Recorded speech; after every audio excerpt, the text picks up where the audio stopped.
Monsieur Lamry. Monsieur Lamry, je vous rappelle qu'au cours de cette audience, vous avez le droit de vous exprimer, vous avez le droit de répondre aux questions, vous avez également le droit de vous taire. Vous êtes Monsieur Lamry, quel est votre prénom? Mohamed. Votre date de naissance? 9 mars 62. Vous êtes né à Tourcoing? Voilà, c'est ça. Quel est votre domicile? On sera là pour l'établir. Nous établirons ça. Est-ce que vous avez une profession? Une Profession. C'est la même chose. On sera là. Quelle est votre situation de famille?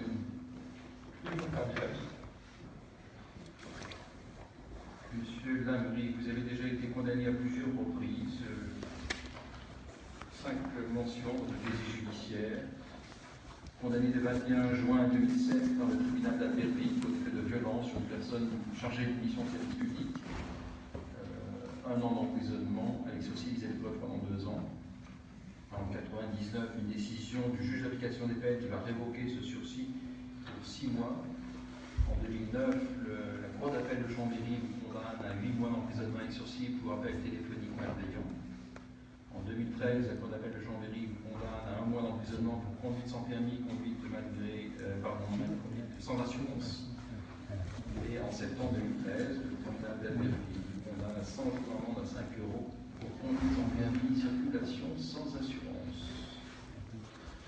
Voilà, je vais laisser la parole à Madame le conseiller pour son rapport. Monsieur Mohamed Lamry a été jugé par le tribunal correctionnel de Chambéry le 26 mai 2016 selon la procédure de comparution immédiate pour les faits qualifiés violence volontaire sur magistrat n'ayant pas entraîné d'ITT supérieure à 8 jours au préjudice de Nathalie Parot et rébellion fait au préjudice de messieurs Vicard et Gilles des gendarmes fait du 26 avril 2016 à Albertville. Il a été reconnu coupable de ces faits, condamné à une peine de 18 mois d'emprisonnement avec maintien en détention. La constitution de partie civile de Madame Parot a été déclarée recevable. Il lui a été alloué la somme de 1 € à titre de dommages et intérêts. Monsieur Lamry a fait appel des dispositions pénales du jugement le 31 mai. Une représentante qui était munie d'un mandat a fait appel en son nom pour les dispositions pénales et civiles. Le ministère public a également relevé appel. S'agissant des faits, M. Lamry a été interpellé par des gendarmes de la brigade de Moutier le 26 avril 2016 dans le cadre d'une fiche de recherche suite à une condamnation au paiement de jours amende. Il a été conduit au parquet du tribunal d'Albertville pour mise à exécution d'un écrou. Il a été dans ce cadre déféré devant le magistrat de permanence, Madame Parot. Madame Parot a relaté dans son dépôt de plainte, ce qui a été aussi confirmé par les gendarmes d'escorte, qu'il s'était d'emblée montré outrageant tant à son égard qu'à celui des institutions judiciaires en général. Elle a indiqué qu'il avait déversé un flot d'injures, qu'il ne répondait pas à ses questions et revenait sur des affaires passées. Vers la fin de la présentation, alors que les gendarmes avaient dû à plusieurs reprises intervenir pour qu'ils se tiennent tranquilles, il était parvenu, après avoir initié un mouvement de basculement sur sa chaise, à se lever, malgré la présence à ses côtés de l'adjudant Vicard, et à asséner un coup de poing à Nathalie Parot au niveau du front. Sous la violence du choc, elle a perdu ses lunettes, l'écran de l'ordinateur du bureau est tombé par terre. Les 2 gendarmes de l'escorte, l'adjudant Vicard et le gendarme adjoint volontaire Gigoulot, ont entrepris de maîtriser M. Lamry qui a résisté. M. Lamry s'est débattu. Selon eux, s'est même saisi d'un faux fleur. L'adjudant Vicard et lui se sont retrouvés au sol et avec le recul, l'adjudant Vicard s'est demandé si à ce moment-là, il n'avait pas essayé de lui prendre son arme de service. Mohamed Lamry s'est débattu de façon virulente, mais les gendarmes sont parvenus en définitive à le menotter et à lui faire quitter le bureau avec l'aide de gendarmes réservistes présents au palais, M. Smanotto et Bouvier. Il a déclaré à certains d'entre eux, suite à cela, avoir, je cite, déconné. Il a été incarcéré au centre de détention d'Étang. Donc les faits sont passés le 26 avril. Nathalie Parot a été examinée au centre hospitalier d'Albertville. Elle présentait une entorse bénigne du rachis cervical, un choc psychologique. Son incapacité de travail a été évaluée à 3 jours. La procédure a été dépaysée et Mohamed Lamry a été extrait le 9 mai pour être entendu. L'extraction n'a pas posé de problème. Et lors de son audition au commissariat de police de Chambéry, il n'a pas contesté avoir porté un coup de poing à Nathalie Barrault et il a justifié en tenant des propos décousus sur des primates dont il serait l'objet depuis de nombreuses années et sa volonté par ce geste de médiatiser sa situation en obtenant un procès public. Il a fait l'objet d'une comparution immédiate. Nathalie Barrault s'est donc constituée à solliciter une somme symbolique à titre de réparation. À l'audience, M. Labrie a adopté le même type de discours. S'agissant des faits de violence sur magistrat, il a déclaré qu'il avait eu affaire à Nathalie Barrault depuis de nombreuses années. Il lui a reproché des actes illégaux. L'idée de lui porter un coup de poing lui était venue dans le bureau. Il précisait que s'il avait voulu lui faire du mal, il aurait pris le gendarme et l'aurait tapé avec. Ce sont ses propos à l'audience. S'agissant des faits de rébellion, il a contesté s'être emparé d'un pot de fleurs. Il a noté qu'il a été expulsé de l'audience au moment des réquisitions du ministère public du fait de son comportement. Les gendarmes, donc l'adjudant Vicard et le gendarme Gigoulot, qui étaient présents à l'audience, ne se sont pas constitués partie civile. Ils ont souligné tous les deux que lors du trajet en vue de sa présentation au parquet d'Albertville, Mohamed Labrie était calme et qu'il n'était pas menotté, tout se passait très bien. Il s'était emporté après être entré dans le bureau de la permanence. L'adjudant Vicard pensait qu'il en voulait à Nathalie Barrault en particulier. Il était monté en pression et lors du transfert entre le palais de justice et la prison, il avait retrouvé son calme. D'abord, M. Labrie, vous avez interjeté appel de cette décision. Est-ce que vous avez interjeté appel des dispositions pénales et civiles ou uniquement des dispositions pénales? Je ne suis pas au courant de toutes les dispositions et les appels du tout. Du tout. Voilà, d'accord. De tout. Alors, vous interjetez appel, pour quelle raison? Parce que si j'ai ainsi comme ça, c'est pour revenir devant la justice, pour pouvoir m'expliquer sereinement. Et ce 26 avril 2016, je rappelais à Mme Danielle Barrault qu'elle n'avait pas arrêté encore une fois sincèrement dans les sports qui étaient les lieux et pour lesquels j'étais opposition. Et qu'elle était vue, paraît-il, par M. le procureur général en chambre des conseils. Je me rappelais que je lui ai fait reconnaître le 6 septembre 2012, quand elle se faisait passer pour Mme Guérin, qu'en 2006, en nom du racisme et en violation de tout point de procédure, elle nous a fait subir sur les enfants et moi-même un lavage de cerveau par oppression, torture psychologique, torture mentale, violence mentale et persécution, dont le but du jeu est de nous classifier à la fin quand ça marche dépressif ou narcissique. Mais je me suis senti stigmatisé, c'est-à-dire que je suis réfractaire à ce lavage de cerveau, fait par les IOE, c'est ça, et sur mes enfants aussi. Et que non seulement je vais faire reconnaître ceci, je vais faire reconnaître des procédés équitables, et que même son ami, le procureur Patrick Coassi, avait fait des menaces de mort contre ma fille pour m'empêcher d'aller chercher le jugement auquel vous faites référence de l'audience du 3 septembre 2009, pour lequel, expressément, je me suis entretenu avec M. François, le directeur de la sauvegarde de l'enfance, pour, sans qu'il m'a son portable qui m'a donné lui-même, pour faire état de toute cette chose. Et je ne suis pas d'accord avec ce programme qui traite les êtres humains comme moins que des animaux domestiques, et comme stipule la loi, l'article 51.1, à comparer le 223 cases. De plus, j'ai fait ça à Barrault, ça aurait trop loin sur moi, et sur mes enfants, qu'ils auraient dû à la fin, quand j'ai écrit à maintes reprises au juge de Ludo, donnant les preuves de tout ceci, et les documents de racisme très graves, très lourds envers ma fille, qu'ils auraient dû, dans l'état où ils ont mis de surcroît, dans une procédure de prétendue assistance éducative, justement m'aider pour prendre la vie. Sereinement, je n'ai fait ça. Je l'ai demandé. Et je descendais en même temps leur attendu en première lecture, car je comprends tout, monsieur. Voilà, je comprends réellement. Et, vous pouvez en vouloir effectivement une institution de personnes possible, mais en tout cas ça ne justifie pas votre comportement de violence à l'égard d'une personne qui se trouve en face de vous. Oppression pour mise en état de stress, torture psychologique pour une mise en dépression, torture mentale pour me déstructurer. J'en ai perdu mes dents, mon travail, mon permis, ma santé, toute ma situation, comme ça a été ordonné. Et je l'ai dénoncé à l'audience du 3 septembre 2009. Je l'ai dénoncé avec preuve à l'appui, on ne m'a jamais rendu de jugement. Non seulement ça, le procureur Patrick Coassi a continué à faire d'abord en lettres simples une menace de 6 ans d'emprisonnement pour que je n'arrive pas chercher le jugement, qui a réitéré le vendredi 23 octobre au matin pour me faire effectuer le même procès, le même emprisonnement de ce même procès équitable, et ensuite menace de mort sur ma fille quand une grosse affaire est revenue en relation avec celle-ci, en relation avec une œuvre, avec celle-ci. Et Voilà, ce n'est pas visible. Et donc, même au sens même de la loi, ils sont eux-mêmes en tort. Par rapport à l'article 104 du Code pénal. Sur les faits qui vous sont reprochés, sur ces faits de violence, vous reconnaissez avoir porté un coup de poing au visage de Mme Faro? J'ai fait semblant, monsieur. Semblant. J'ai fait réellement semblant. Encore une fois, on a emprisonné, tout étouffé, et après ça s'arrête là. Ça fait 10 ans que ça dure. Il est temps de conclure. Et que l'État me rende ma vie. Et qu'il disparaisse de mes enfants. Tout simplement. Je n'ai jamais été un homme méchant. Je donnais même des coups de main aux gens. Alors aujourd'hui, qu'est-ce que vous demandez au travers de votre appel? J'espère pour mon avis que la justice va reconnaître les choses. Il y a eu l'enquête parlementaire sur l'affaire Routreau qui a démontré qu'il pourrait y avoir des grands dysfonctionnements. Et depuis, j'en ai fait état par allusion assez sérieuse au prix du juge de Bidot, pensant qu'il allait enfin faire quelque chose. Et j'ai demandé, vous pouvez vérifier les copies conformes, faites-le monsieur, faites-le sereinement. Voilà, il y a des choses qu'on ne peut pas laisser passer. Mais y a-t-il des questions, Madame l'avocat général? Des questions pour la défense? Des questions? Bien, asseyez-vous, monsieur Lamry. Oui, vous avez quelque chose à ajouter? Oui, monsieur. Oui. Madame Nathalie Faraparo dit qu'elle a eu des chocs émotionnels. Je dis, bah, moi aussi, mes enfants aussi, 8 ans, 13 ans, rien que ça. Et choc émotionnel, et elle veut pas pour la classification dépressive.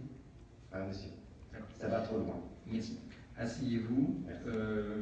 Donc la partie civile n'est pas là aujourd'hui. Madame l'avocat général, je vous laisse la parole pour vos réquisitions. Monsieur le Président, tiens, le siège du ministère public à une audience, on espère, on entend, écouté par la juridiction parce qu'on expose un point de vue, une situation, et on requiert de la juridiction qu'elle soit convaincue par notre raisonnement. On espère aussi souvent être entendu par le prévenu, qui puisse comprendre les enjeux qui sont en place, qui puisse comprendre ce qui lui est reproché, qui puisse entendre ce que l'on attend de lui, au-delà de la décision que la juridiction sera amenée à prononcer. Et je crains malheureusement que, s'agissant du dossier qui nous occupe aujourd'hui, la deuxième partie de cette ambition ne soit qu'un vœu pieux. Je le dis sans ni amertume ni provocation, je dis simplement que cela ne peut que réduire largement l'éventail des explications que je peux être amenée à exposer devant vous, parce qu'elles ne seront pas entendues, il ne sera pas entendu, c'est évident, et donc ce serait perte de temps. Ce qu'il faut noter, c'est que M. Lamry souhaitait pouvoir s'expliquer sereinement devant les juridictions, il l'a fait.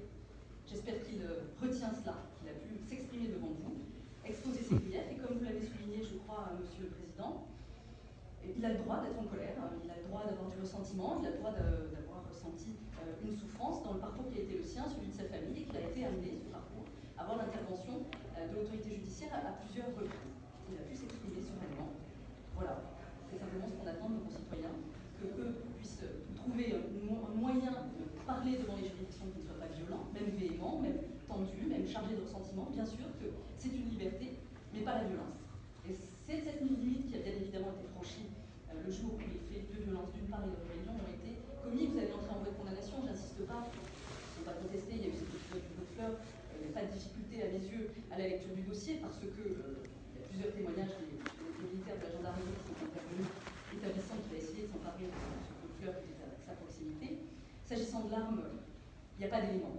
Il y a eu la rébellion, il a fallu que les gendarmes emploient la force nécessaire pour pouvoir s'assurer de sa personne et le sortir d'un bureau dont il est dit dans le dossier qu'il est relativement exigu. Et donc l'étui de l'arme a pu être mobilisé, bougé, mais il n'y a pas d'éléments de ce point de vue-là. Il n'y a pas besoin, dans la situation de M. Lamry, de surenchère, de vouloir le montrer plus violent qu'il n'a été.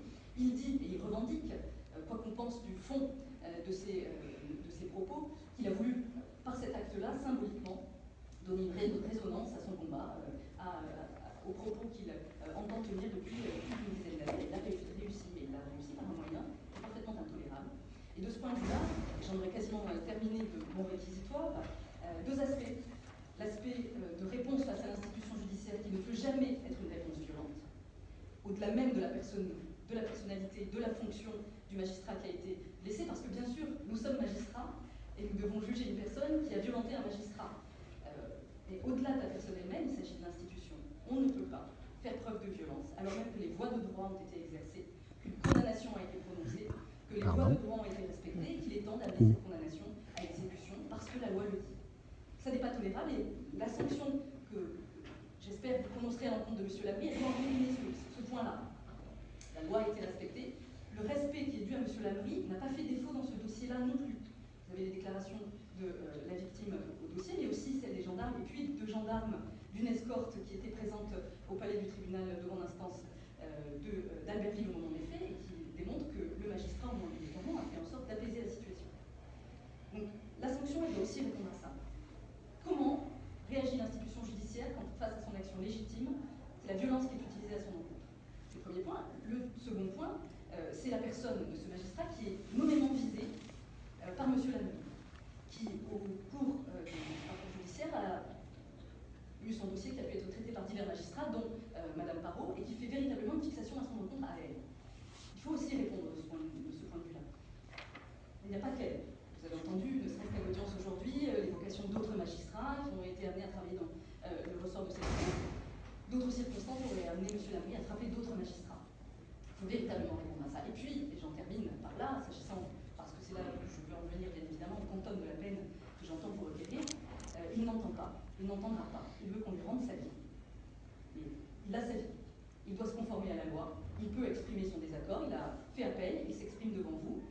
Il ne peut absolument pas justifier son comportement violent. Tel qu'on l'entend s'exprimer à votre audience aujourd'hui, il recommencera. Il le fera à nouveau, il s'estime dans son droit, il n'y a que la violence qui soit un recours pour lui, et toute mesure qui serait de nature à accompagner, à le faire évoluer dans sa pensée, à aller vers sa réinsertion professionnelle est vouée à l'échec. Je me fais peut-être oiseau de mauvais augure, mais il faut être réaliste. Ah oui, largement.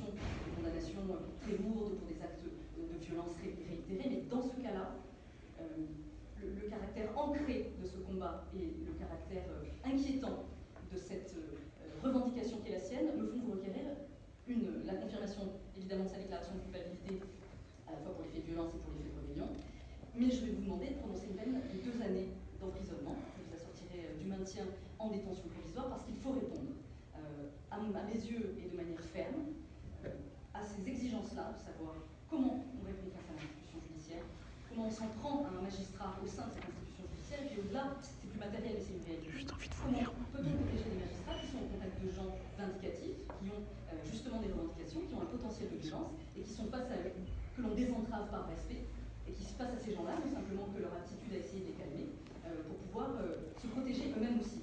Ce sont ces éléments que je livre à votre réflexion, donc je vous demande la confirmation de sa culpabilité, prononcer une peine de 2 années d'emprisonnement. L'avocat va réagir. Merci Madame la Procureur générale. Pour la défense. Monsieur le Président, Madame, Monsieur le Conseiller, vous l'aurez bien compris, les faits qui sont reprochés à Monsieur Lamry sont en partie reconnus s'agissant de la violence, mais pas effectivement s'agissant de la rébellion. S'agissant de la violence, on parle de violence, mais il faut savoir de quoi on parle exactement. Parce que, à la lecture du dossier, un certain nombre d'éléments d'incohérence apparaissent. En tout état de cause, l'enquête apparaît avoir été menée d'une manière tout à fait lapidaire. Pour commencer, effectivement, il y a 3 choses s'agissant des violences, en tout cas des faits globalement, 3 choses qui sont, dans le cadre des différentes déclarations, indiquées. On a effectivement l'épisode du coup asséné, du malheureux coup asséné à Mme Parot. On a l'épisode, effectivement, du pot de fleurs et l'épisode où M. Lamry aurait tenté de désarmer l'un des gendarmes. Donc, il s'agit d'analyser tous ces épisodes puisque M. Lamry doit certes, le cas échéant, payer pour ce qu'il a fait, mais il ne doit pas payer pour ce qu'il n'a pas fait. Et en l'occurrence, on va commencer par, effectivement, le pot de fleurs. S'agissant du pot de fleurs, on remarque à la lecture du dossier que Mme Parot n'évoque pas cette histoire-là, n'évoque pas non plus la tentative de désarmement d'un des gendarmes. Et Mme Parot, qui est la principale concernée, qui était face à M. Lamry, n'évoque pas cette scène dans le cadre de l'unique déclaration qu'elle a subie, de l'audition qu'elle a subie, n'évoque pas cette histoire du pot de fleurs. On peut se dire qu'effectivement, dans le cadre de l'émotion, peut-être n'a-t-elle pas vu tout ce qui s'est passé. Néanmoins, on a Thierry Gigoulot, l'un des gendarmes qui est intervenu, qui indique d'une manière très claire, et je vous cite ses propos: j'entendais mon collègue lui dire de lâcher le pot de fleurs, je l'ai sécurisé pour empêcher qu'il prenne le pot de fleurs. Ces déclarations sont dans le dossier pénal. À ce moment-là, il faut savoir, avait-il le pot de fleurs dans les mains? A-t-il tenté de se saisir de ce pot de fleurs? La question est posée en tout état de cause. Ce monsieur Gigoulot se contredit dans le cadre de deux déclarations qui sont absolument immédiates l'une de l'autre, où il dit qu'effectivement, il a empêché M. Lamry de saisir de ce pot de fleurs. En tout état de cause, vous l'aurez compris, il n'y a pas eu d'histoire de pot de fleurs. S'agissant de la tentative pour M. Lamry de se saisir de l'arme de service d'un des gendarmes, celui-ci s'est exprimé dans le cadre d'une déclaration à la police, mais également lors de l'audience en première instance. Et effectivement, à la lecture tant des notes de l'audience que des déclarations de ce dernier, on a à chaque fois des propos qui ne sont pas du tout affirmatifs. Nous avons effectivement M. Vicard qui indique « Je me demande avec le recul s'il n'a pas cherché à s'emparer de mon arme de service ». Dans le cadre d'une autre déclaration, cette fois-ci à l'audience, effectivement, il dit avoir eu le sentiment de sentir son étude de service bouger anormalement. Donc, nous sommes en matière pénale, le doute profite à l'accusé, donc il faut savoir de quoi on parle. Soit ce monsieur Vicard était persuadé que M. Lamry a tenté de le désarmer, parce que dans ce cadre-là, je ne vous le dissimule pas, nous rentrons dans une gravité qui serait importante. Mais, effectivement, dans le cadre de ces déclarations au service de la gendarmerie, que dans le cadre de l'audience qui s'est tenue en mai dernier, ce dernier a des propos qui ne sont pas tout à fait affirmatifs.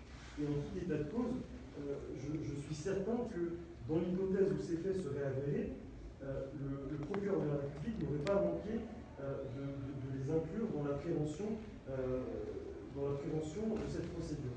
Donc, lorsqu'on parle de violence, il ne faut pas qu'il y ait une odeur de soufre sur M. Lamry, s'agissant de cette histoire de pot de fleurs, ou s'agissant de cette histoire où il aurait tenté de désarmer le gendarme. Revenons simplement aux faits qui sont constants et qui sont reconnus, à savoir effectivement un coup qui a été asséné à Mme Parot. Donc dire que ce coup a été asséné, le reconnaître pour M. Lamry, ça n'explique pas tout. Et effectivement, les propos qu'il tient peuvent être des propos vécus comme une volonté de s'exprimer face à ce qu'il a subi, mais il faut savoir ce qu'il a subi. Et il faut contextualiser le geste qu'il a adopté. Ce que M. Lamry a subi, c'est simple. Depuis 2006, à la suite effectivement d'un signalement d'une directrice d'école, différentes procédures se sont enchaînées à son encontre, voyant effectivement l'assistance à l'enfance s'ingérer dans son rapport avec ses enfants. Pourquoi je dis s'ingérer? Puisque, au final, il a été reconnu que M. Lamry apportait tous les bons soins à ses enfants. Mais effectivement, il y a eu une période où, à la réception des signalements, le parquet, à la place qui est le sien, devait prendre la décision d'enquêter ou de renvoyer M. Lamry devant une juridiction. Ce qui s'est passé, et ce que M. Lamry dénonce, à titre légitime, il estime que le parquet, à cette époque, qui a reçu le signalement, n'a pas fait l'enquête nécessaire et l'a renvoyé devant une juridiction. Et de là, sa descente aux enfers a commencé. Pourquoi M. Lamry a asséné ce coup à Mme Parot? Non pas parce que Mme Parot était au parquet des mineurs à cette époque, et donc qu'elle aurait participé quelque part à ce qu'il a subi, ce qu'il estime avoir subi, mais parce que Mme Parot, interrogée par ses soins sur ce qu'il a subi lors de ce jour où il a été présenté devant elle, M. Lamry lui a fait part de son besoin de comprendre ce qui s'était passé, etc. Et à ce moment-là, effectivement, Mme Parot, au-delà, et je ne dis pas qu'elle devait forcément le faire, mais au-delà d'exprimer de la compassion à son égard, Mme Parot s'est montrée assez ferme avec M. Lamry en lui indiquant qu'il méritait ce qu'il avait subi.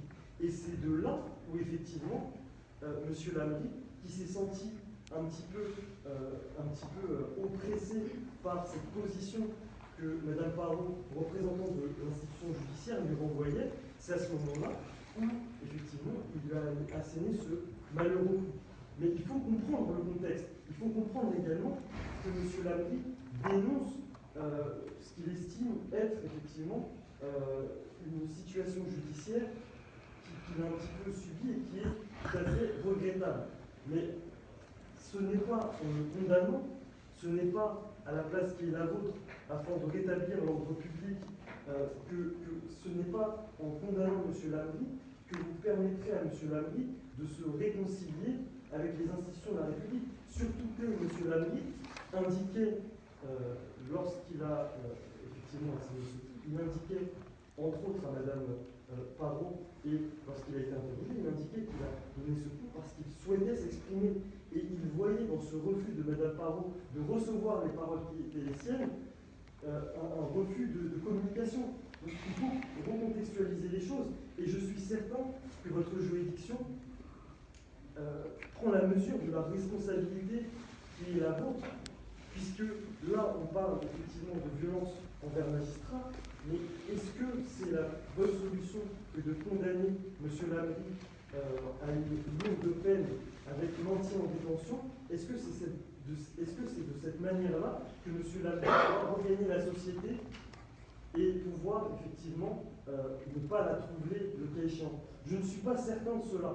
Et c'est la raison pour laquelle je demande, s'agissant des faits de violence, à votre tribunal une indulgence, à votre tribunal de prendre en considération toutes les circonstances qui sont celles de M. Lamry, qui est un homme qui est absolument fou de ses enfants, qui est un homme il me le racontait lors d'une de mes visites à la prison d'Étaux, il me racontait que pour offrir à ses enfants le ski, le cheval et un cadre de vie idyllique, il mangeait une fois tous les 2-3 jours. Et voir ses enfants heureux et épanouis, c'est ça qui le nourrissait. Donc, je ne suis pas certain que cette condamnation, que cette réponse judiciaire soit la plus appropriée. M. Lamry a besoin d'extérioriser, a besoin d'écoute de la part de votre juridiction. Et je pense que vous êtes responsable des personnes, non pas qui vont entrer en détention, qui vont entrer en prison, mais ceux qui vont en ressortir. Et est-ce que c'est un M. Lamry totalement déboussolé, totalement écroulé de par les procédures injustes qu'il estime à juste droit avoir subies? Est-ce que c'est ce M. Lamry qui, en plus, aura cette nouvelle réponse judiciaire avec une fermeture à la porte qu'il souhaitait ouvrir, simplement un dialogue, discuter, qui puisse être écouté? Ce n'est pas forcément la meilleure des solutions que de le condamner. Et c'est la raison pour laquelle je vous demande l'indulgence, je vous demande un ajournement de peine, une peine avec sursis, ou le cas échéant, effectivement, une peine sans maintien en détention, s'agissant de M. Lamry, qui est doux comme un agneau, qui ne pouvait pas faire de mal à une mouche. Pour le connaître un petit peu, je peux vous l'assurer, c'est simplement une volonté de communiquer. De communiquer, et effectivement, la société a besoin de personnes regagnant leur sein, qui sont effectivement neutres de toute revendication. Et je ne suis pas certain que M. Lamry, retournant en détention pour une longue période et en ressortant à l'issue, puisqu'il ressortira forcément, sera le meilleur homme pour la société, pour l'institution judiciaire. Je ne le pense pas. S'agissant des faits de rébellion, encore une fois, il faut être simple, serein, et ne pas s'emporter dans, je dirais, l'émotion de la première infraction pour condamner M. Lamry sans éléments matériels. S'agissant de la rébellion, nous avons un certain nombre de déclarations de la part de Mme Parot, de la part des gendarmes, qui sont un peu plus équivoques. Effectivement, chacun des gendarmes qui a été entendu parle au départ d'un individu agité, mais aucun parle d'une résistance importante qu'il aurait apportée, sauf Mme Parot, qui évoque le fait que M. Lamry aurait résisté lorsque les gendarmes ont souhaité le maîtriser. Mais on a, à chaque fois, et je vous invite à prendre connaissance attentive des déclarations des uns et des autres, on a effectivement par exemple, M. Vicard, qui dit effectivement qu'il connaissait M. Lamry défavorablement dans le cadre de son activisme savoisien. Donc ça, il le dit. D'ailleurs, quand je parle d'enquête lapidaire, je suis un petit peu surpris que l'enquête n'ait pas permis de mettre en exergue de manière très précise les liens qu'unissait éventuellement Mme Parot à M. Lamry, puisque Mme Parot, dans le cadre de sa déclaration, dit « Je connaissais M. Lamry dans le cadre d'une procédure antérieure ». D'ailleurs, je ne sais pas s'il y a une faute d'orthographe, mais à procédure antérieure, on a dans le cadre de procédures antérieures. Donc il manque un mot. Est-ce que c'est d'une? Est-ce que c'est deux? Procédure antérieure au singulier ou au pluriel? On ne sait pas. Donc je pense que c'est un point très important dans cette enquête. Et de la même manière, les gendarmes disaient qu'ils connaissaient M. Lamry. Non pas par rapport au démêlé judiciaire qu'il pourrait avoir, mais effectivement par rapport à un activisme savoisien. Donc effectivement, aimer sa région, je ne vois pas ce qu'il y a de mal dedans. Je vous indique cela pour vous indiquer qu'il faut faire attention aux déclarations des uns et des autres, et également au contexte dans lequel ces derniers ont pu faire ces déclarations. Donc on a M. Smagnoto qui indique que M. Lamry indiquait avoir fait une belle connerie. Ce sont les termes exacts, puisque Mme le conseiller indiquait que M. Lamry avait indiqué qu'il avait déconné. Certes, il a exprimé des regrets, mais en disant il a avoué avoir fait une belle connerie. Donc il a exprimé des regrets juste après. M. Giboulot dit qu'effectivement, M. Lamry les a salués en partant, puisque les gendarmes ont amené M. Lamry à la prison d'Éton juste après ces faits. M. Giboulot dit M. Lamry nous a salués en partant. Donc il faut savoir, est-ce qu'un individu qui est en état de rébellion, est-ce qu'il va saluer les gendarmes en partant? Il faut un petit peu comprendre. Monsieur Laurier dit effectivement, et ça c'est quelque chose qui est absolument important, confirme que M. Lamry lui a dit qu'il souhaitait médiatiser son affaire en assénant ce coup de poing. Donc c'est très important de s'attarder effectivement au contexte plus global, puisqu'il n'y a aucun élément matériel dans ce dossier qui permet de retenir la rébellion.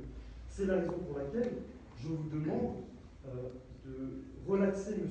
Lamry des fins de la poursuite s'agissant de la rébellion, puisqu'il n'y a pas dans le dossier d'éléments suffisants permettant de manière incontestable de démontrer qu'il y a eu rébellion.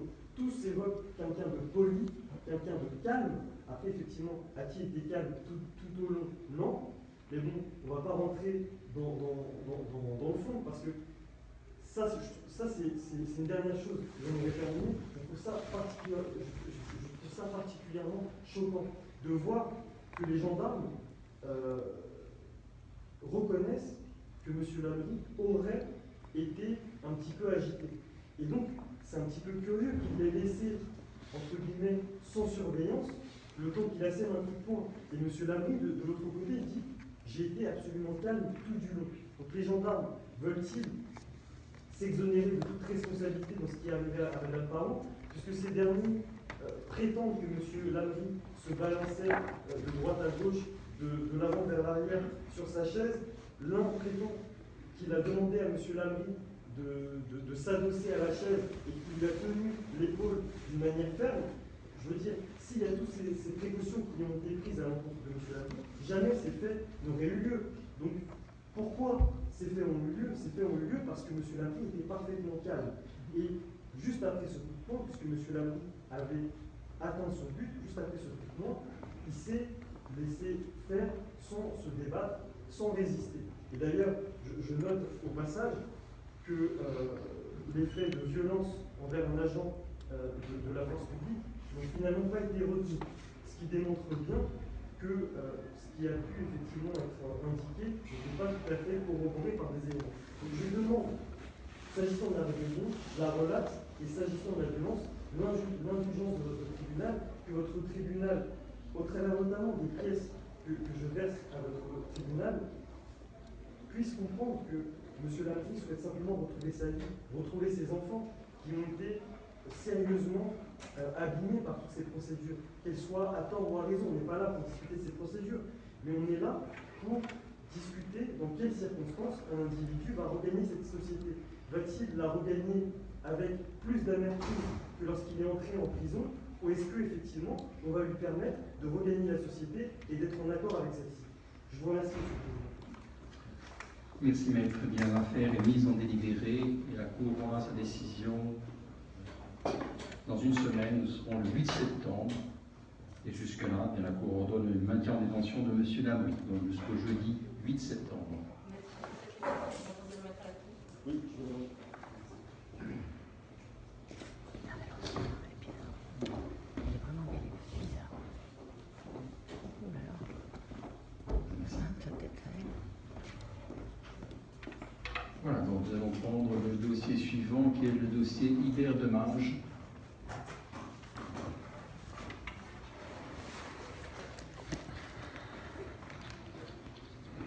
Dossier dans lequel nous avons un interprète, M. Kahn. Bon, allez. Nous avons une intervention de Edouard.